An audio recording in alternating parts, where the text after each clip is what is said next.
শেখ হাসিনার বিরুদ্ধে দায়ের করা জুলাই অপরাধের মামলায় প্রসিকিউশনের সাক্ষ্য গ্রহণ এ মাসের শেষ সপ্তাহে কিংবা আগামী মাসের শুরুতে শেষ হবে বলে জানিয়েছেন প্রসিকিউটর মিজানুল ইসলাম।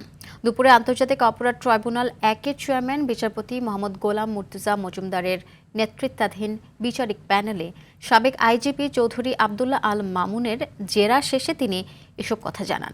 তিনি বলেন, সাবেক আইনজীবীর জবানবন্দিতে সত্যতা প্রকাশ পেয়েছে।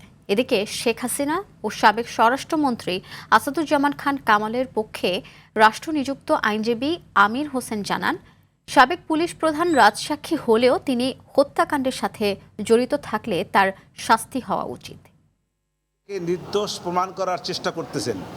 আমার জেরার মাধ্যমে এইটা আমি আনার চেষ্টা করতেছি যে আইজিবি সাহেব নির্দোষ না, এবং আইজিবি সাহেব যাদেরকে অপরাধী মনে করতেছেন আমি মনে করছি তারা অপরাধী না। আসামি পলাতক, কাজে ডিফেন্সের আর সাক্ষ্য দেওয়ার কোনো সুযোগ নাই। কাজে এই মামলায় এই মাসের শেষে না হলে সামনের মাসের প্রথম সপ্তাহে সাক্ষ্য গ্রহণ শেষ হবে।